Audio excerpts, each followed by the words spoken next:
I was a Bills fan as a kid. The first NFL games I ever went to were in that stadium. So honestly, whenever I have a chance to broadcast a game there, it's a huge thrill for me because I just look out into the stands and I remember where I was sitting as a kid.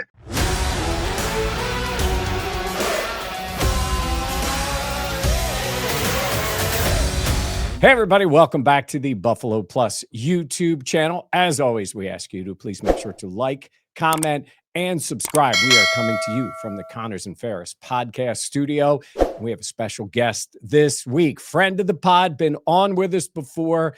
You certainly know the team. We are going to learn a lot more about the team that the Bills are welcoming in on Sunday. The voice of the Cincinnati Bengals. We welcome in Dan Hoard. Dan, thanks for being back on Buffalo Plus.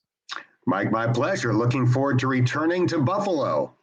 I know it is something. So, okay, you know the old saying in the NFL, it's not always who you play, it's when you play them. Are the Bills playing the Bengals at the wrong time? Well, the Bengals have Joe Burrow back. So in that sense, yes, Cincinnati has won its last 8 games that Joe Burrow has started. The last 5 last year, all 3 this year. Now, back in week 2, he got hurt in the second quarter and they were down by 7 at the time. The backup quarterback rallied them to victory. But nonetheless, when Joe Burrow plays, Cincinnati is a much better team. That seems like a duh kind of statement, but it lifts everybody on the team. The defense has been pretty lousy, honestly, this year. He came back last week. They got 5 takeaways against the Baltimore Ravens. So for whatever reason, everybody in the building is more confident, more hopeful when Joe Burrow is on the field, and that makes sense. It would be the same for the Bills if Josh Allen was out. It just makes an extraordinary difference when you have one of those guys, and there are only so many of them in the NFL. Both of these teams are lucky enough to have one. Yeah, no question about it. So I'm watching the game last week, and they had a lot of opportunities, not particularly great in the red zone, and then you're realizing, like, this guy hasn't played football in a while. But they came through basically as a team. My guess is getting him on the field, getting those snaps, and winning a football game like they did really was important to Burrow. The idea being is it'd be a big difference if he was walking into Buffalo this week without having that full game behind him. 100%. And he got better as the game went along. They scored 32 points despite the red zone failures last week. Both of his touchdown passes came in the second half. He says he got more and more comfortable as the game progressed, and you could see it. He was missing passes, and he never misses early in that game to Jamar Chase. By the end of the game, he was putting it exactly where he wanted to. His touchdown pass in the second half to Andre Yossi was one of those throws that just a handful of quarterbacks in the world can make. So Burrow's one of the best to do it now, maybe one of the best to ever do it. Certainly in terms of his accuracy, he's one of the best to ever do it. And it's given the Bengals hope, despite the fact that they have a lousy record through 12 games. Yeah, the hope is wild because obviously with the way the division's gone, and we were just in Pittsburgh watching the Steelers, and that team is flailing away. It's open for them to win the division. At what point was the conversation real with him coming back? And was there ever talk of saying, like, I don't know if there was a game they would have, because they weren't playing, obviously, particularly well. Was there a moment you thought, I don't know if they're going to bring him back this year? Well, I'll say this, Mike. When he got injured in week 2, the medical timetable at that point that we heard from all the experts was 3 months. And 3 months from the injury would have brought Burrow back with 3 games left in the season. He came back 3 games essentially ahead of schedule. That's Joe Burrow. He defies expectations in every possible way. So anyway, going back to the time of the injury, I think most Bengals fans and experts around the NFL said, all right, if they're still in contention with 3 games to go and the doctors sign off and he's healthy, all right, then it makes sense. If they're out of it, then it probably doesn't make sense. Well, my feelings on that have changed, and I think Joe Burrow changed many people's opinions on that subject. In Joe's opinion, this is what he does. His life is obsessed with being the best quarterback he can be, with leading this team, with trying to ultimately win a Super Bowl. So for Joe, once he was healthy, the record didn't matter. Once the doctors say you're good to go, he said, I'm ready to play. And it didn't really make sense to him that people said you should only come back if there's a lot at stake. Joe Burrow is like, I'm fine now. I mean, if I had never been hurt, you wouldn't ask me to sit down with 5 games to go. So once I'm healthy, I'm healthy. So he's back. He came back when they really weren't in great contention. But again, because the AFC has been such a muddled mess, well, the AFC North more specifically has been such a muddled mess that even though they are 4-8 with 5 games to go, if they can beat Buffalo, they have a rematch against Baltimore next week. If they win those 2 games, they are right in the thick of things. Yeah, it's wild the way it's playing out. And, I was thinking about that for the Bills. Like there's a scenario where, let's say the Bengals win this week. These teams could be meeting in the first round of the playoffs in Cincinnati. Right? Yeah, I think the Bengals realistically only get into the playoffs as the champion of the AFC North. The best they can do is 9-8. So chances are they're not going to be a wild card team, but they can win the division. Right. 3-1 in the AFC North. They still have a game against Baltimore. It's a home game. A home game against the Cleveland Browns. Ravens and Steelers are tied for first. Neither team has a great record. They're 500 teams right now. So here's the scenario. I mean, there are other ways that this could work out as well. But if the Bengals run the table to get to 9-8 and Pittsburgh and Baltimore split, they still play each other twice. That's it. That's enough. Jeez. That's all that has to happen now. Winning 5 in a row, and it would be 6 since the Bengals won last week. That's hard to do. But guess what? They did it last year. They won their last 5 to go 9-8. They had the exact same record at this point last year. They ran the table to go 9-8.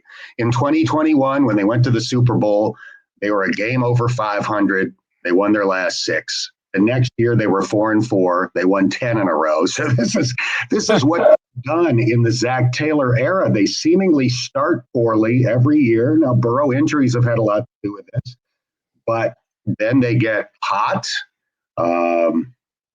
He's had a pretty good track record for keeping guys fresh and healthy. One of the things that Zach Taylor's been criticized for is that their training camps haven't been that tough.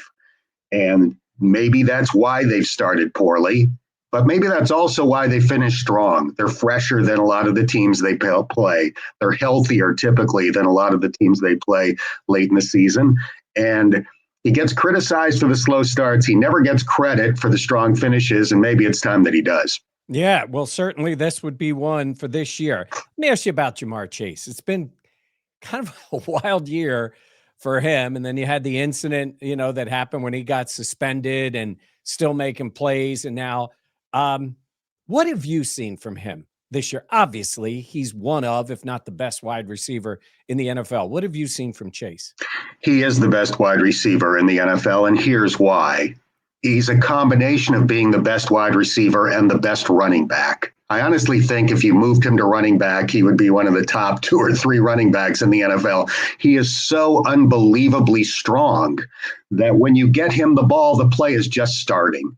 For most wide receivers, they make the catch. Yeah, sometimes they might get yards after catch, but a lot of times they get tackled. The first guy never tackles Jamar Chase. He is so physically strong in the lower body, but he's got all the other traits of a great wide receiver as well. Great speed, unbelievable hands, great route running. He is such a physical freak. He won the wide receiver triple crown last year, which has only happened a handful of times in NFL history, where you have the most catches, most yards, most touchdowns. He's not going to do that this year, but he might lead the NFL in catches, and that's with 3 different quarterbacks throwing him the ball. Now that Burrow is back, their symmetry is so crazy, going back to their 2 years together at LSU. So defenses try everything that defenses normally do to shut down the other team's number 1 wide receiver. And with Jamar Chase, you really can't do it. You can limit him, in a good game. Maybe you hold him to 90 yards, but you're not going to hold him to 30. Nobody does that. So going back to the idea of it's not always who you play, it's when you play him. He missed that game against the Patriots. And that was a very competitive game. Without Burrow, Higgins is out, and then no Jamar Chase because he was suspended. The Bills haven't seen the Patriots since early in the year. It was a huge win for them. You saw them more recently, and I know it was with a different version of what we'll see from the Bengals on Sunday. What was your impression of that Patriots team, and where do you think they are? I'm asking because you just saw them, and the Bills are going to see them again in another week. What is your impression of that Patriots team? Patriots didn't play very well in Cincinnati, honestly. Drake May was off. By the end of the game, he was playing better, but early in that game, he was making some terrible throws. I will give the Bengals defense credit. As I said early in our conversation, the Bengals defense for the entire season has been awful. Dead last in the NFL in points allowed, dead last in yards allowed, but they've been better lately. They're playing a lot of young guys that are kind of figuring it out on the fly. And if you go back over the last 3 weeks, the other team's offense has not scored more than 20 points. The Steelers' offense scored 20. They got 2 defensive touchdowns. That's how they won the game. The Patriots' offense scored 19. They got a defensive touchdown to help win the game. Last week, the Ravens didn't get any defensive touchdowns, and the Bengals won by 18 points. So the Bengals' defense is coming on. So that was one of the reasons why Drake May wasn't as good as he's been for the course of the season. I'm not buying the Patriots as a Super Bowl contender. I think they're going to win the division. No offense, Buffalo fans. They've got the lead at this point, and their schedule is pretty favorable. But I still think they're probably a year away, at least, from being the AFC's representative in the Super Bowl. But Mike Vrabel's done an unbelievable job. You got to give him credit for that. Yeah, no doubt. And, they may find themselves in the 1 seed, which puts them in a good spot. But we'll see how it plays out. The Bills are ranked as the number 1 pass defense by yards in the league. Watching this team this year, it's been mainly because teams have run the ball on them. That's where they've impacted the Bills. Now, when you've got Burrow and Chase, you're going to throw the football. Where's the run game for the Bengals now, and how do you think they'll use it on Sunday? Yeah, so remember the other Chase. It's not just Jamar Chase, it's Chase Brown as well, who is the Bengals' number 1 running back. Early this year, he couldn't do anything. The offensive line was struggling. They've got a new offensive line coach this year. For much of the year, they've started rookies at left guard and right guard and a second-year right tackle. Well, those guys have gotten better. They're working better with the new offensive line coach. And now, over the last 6 games, Chase Brown has topped 100 scrimmage yards in every game. It hasn't just been rushing. It's been catches out of the backfield, but the running game has come on. So they are not only relying on the pass game to the extent that they were early this season, or as they have sometimes in the past with Joe Burrow. They've got a better connection now between running and passing, and they're definitely going to try to mix it up. I think one thing that's been interesting, when Joe Flacco started the games that he started for Cincinnati this year, he was under center a lot more than Joe Burrow historically has been. Joe Burrow makes no mistake of the fact that ideally he likes to be in the shotgun so he can see the entire defense. Nobody's better at processing before the snap and after the snap. That is Joe Burrow's superpower. In addition to his accuracy, he just sees everything.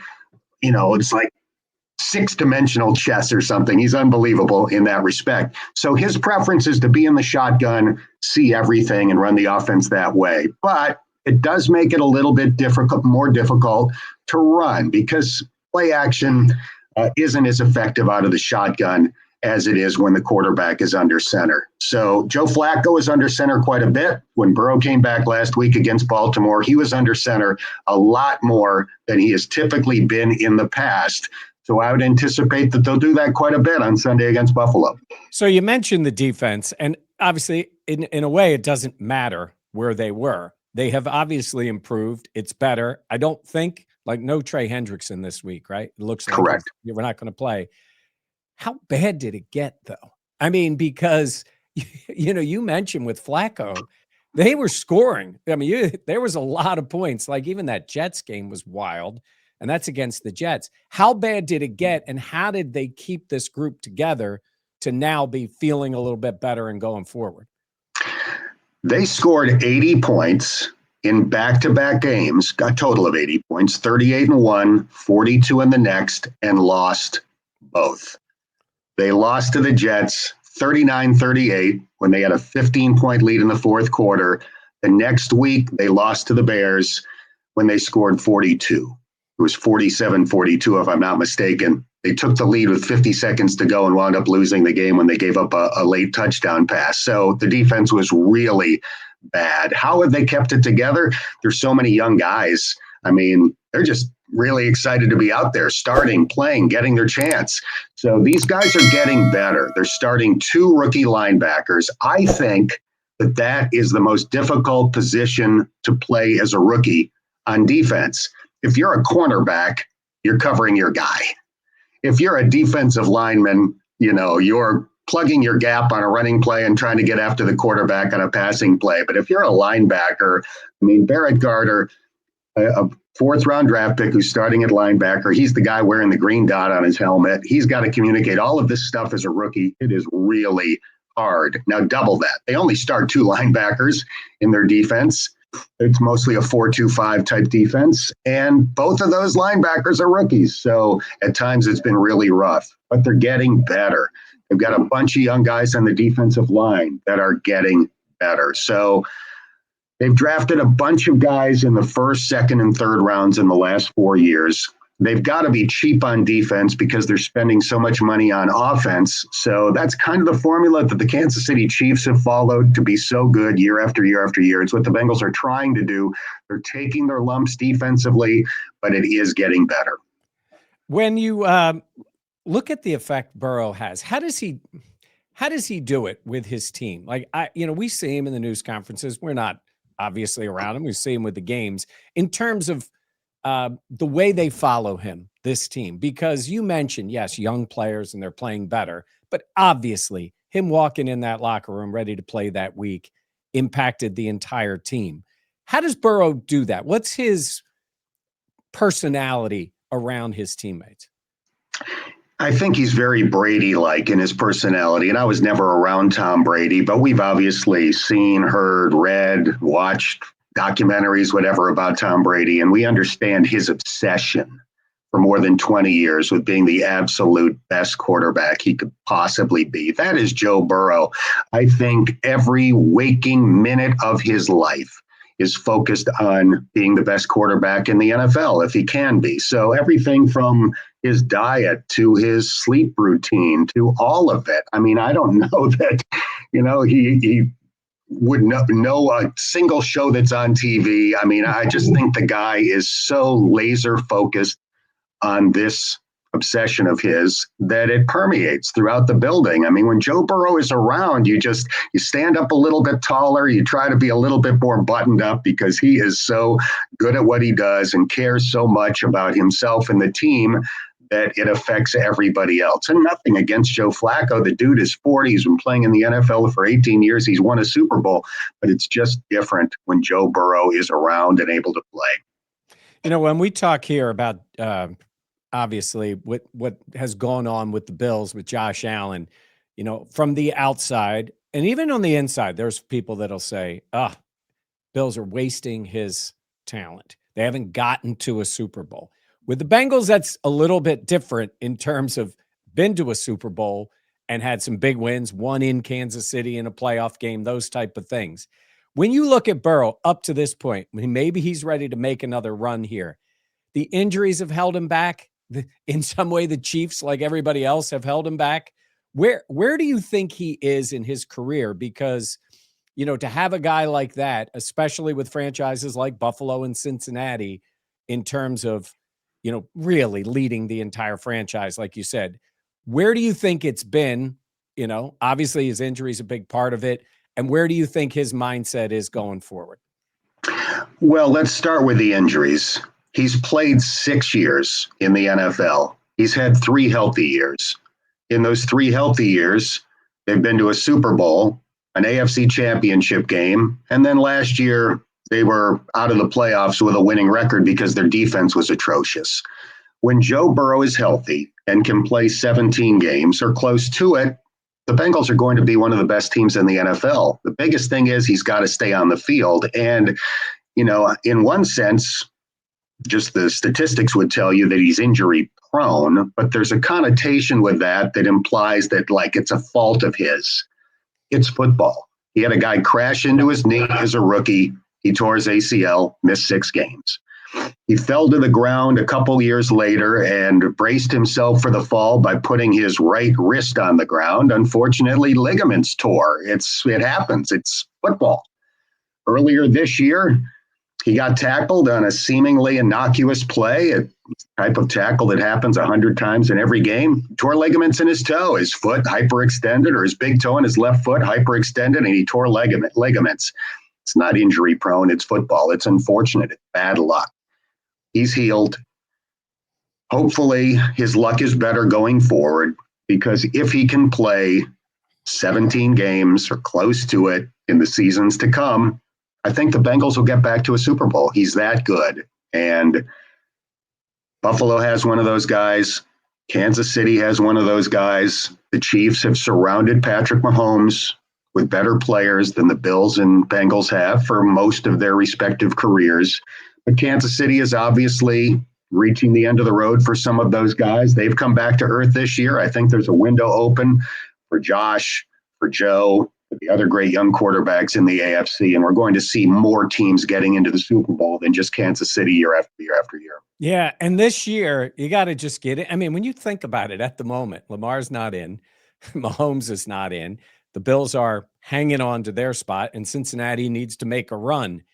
It's as wide open, even if you just make it, it is wide open. I mean, because who do you trust in the AFC? We always would think in terms of trusting those quarterbacks in the game. When you look at it, and we talked about the Patriots being really good, what do you see in the conference in terms of the teams that, say it's the Bengals, say it's the Bills, whoever is there, that would be the biggest impediment to getting there?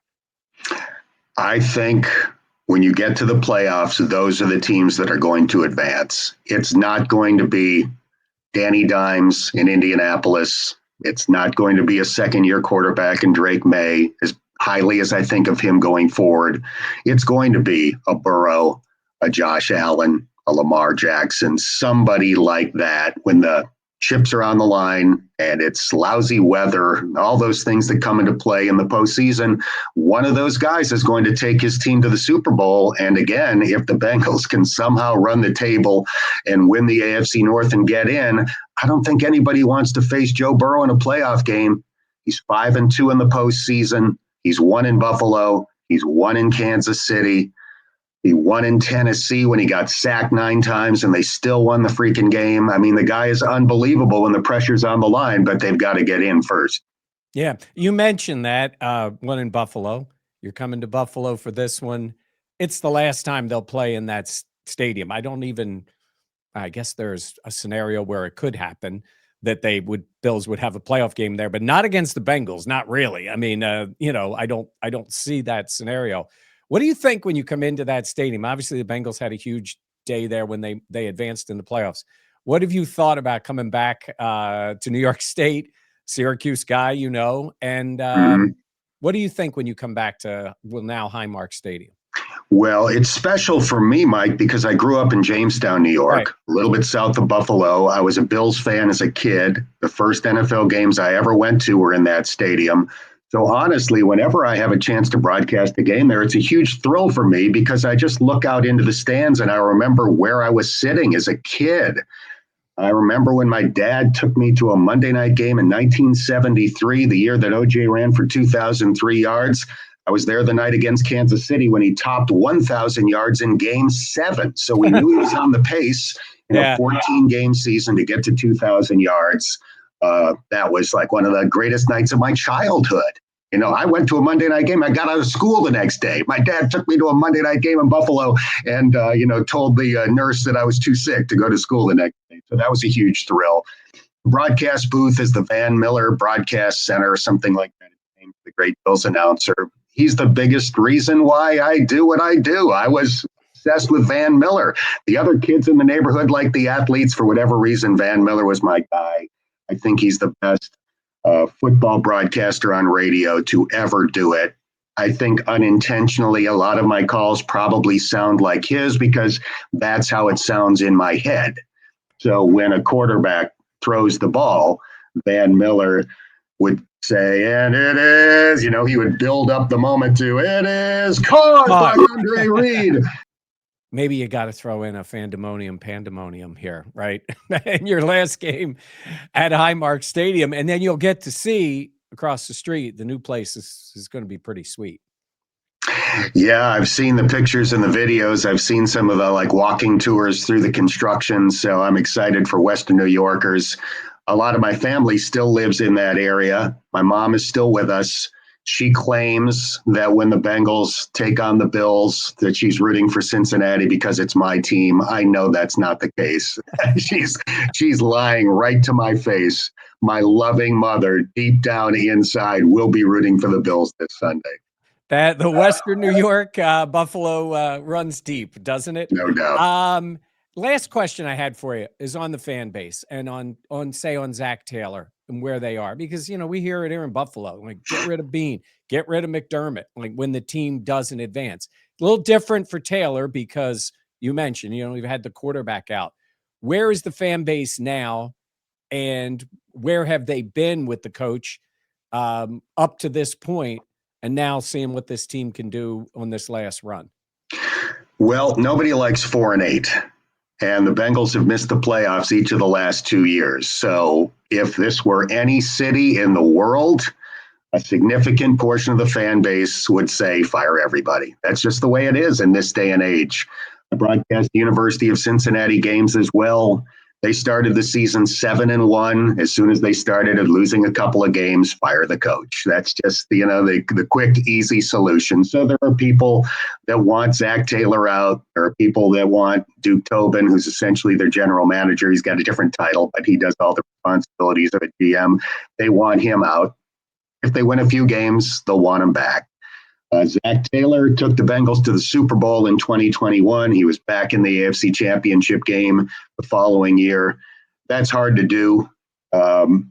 Cincinnati's owner, Mike Brown, is the son of arguably the most innovative coach in the history of sports, Paul Brown. I think he appreciates good coaches and is more patient with them than most owners. So I don't really get the sense that Zach Taylor is in jeopardy, but who knows? They've got 5 games to go, so we'll see what happens from here on in.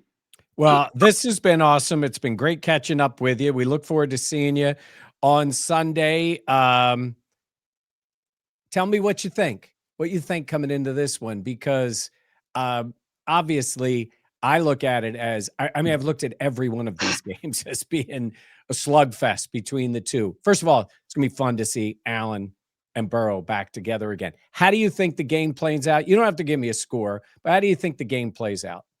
I think it all comes down to, is Cincinnati's defensive improvement for real? Can they make it 4 games in a row where they've actually given the Bengals a chance to win? Earlier this year, the way that defense was playing, I think Bengals fans were saying Josh Allen's going to set the NFL record for combined passing touchdowns and rushing touchdowns in a single game. Now, based on how the defenses look for the last few weeks, I think people think, all right, they've got at least a reasonable chance to hold Buffalo to the type of number that would give Joe Burrow an opportunity to top it. So that's kind of where I am going into this game. I want to see if this defense is truly making the type of improvements that it appears to be making. Can they do it on the road in Buffalo against one of the NFL's best quarterbacks? And if they can, then we've seen that Joe Burrow can beat Buffalo. He's done it before. I think Joe's going to play well because he almost always does, and now he's got a game under his belt. So I think it comes down to if the Bengals defense can play well enough to give the offense a chance. Yeah, it's going to be fun to see. Hey, Dan, thanks very much. All right, so we got Dan Hoard, voice of the Bengals, voice of the Bearcats, Jamestown native, grew up a Bills fan, voices in the Simpsons, multiple-time Ohio sportscaster here. You're in all kinds of Hall of Fames. I was looking some of the stuff up. Come on, all over the place. Won the big award at SU. Like, come on, you get where do you put all the trophies? What do you do with everything? I've been lucky to have received some of the awards that I've received. I'm in the Chautauqua County Sports Hall of Fame, Mike. That's huge. That's the county a little bit south of Buffalo. So I've got my Western New York cred. There's no doubt about it. There's no doubt. All right. Well, thanks very much to Dan Hoard. We appreciate him being with us. And thanks to all of you for being with us here on Buffalo Plus, we're coming to you from the Connors and Ferris podcast studio. We will have coverage all week long with Dan and Jenna. The two of them will be joining me. And make sure you like, comment, and subscribe once again to the Buffalo Plus YouTube channel. And we will see you next time. Take care, and we'll see how the game goes this weekend between the Bills and the Bengals.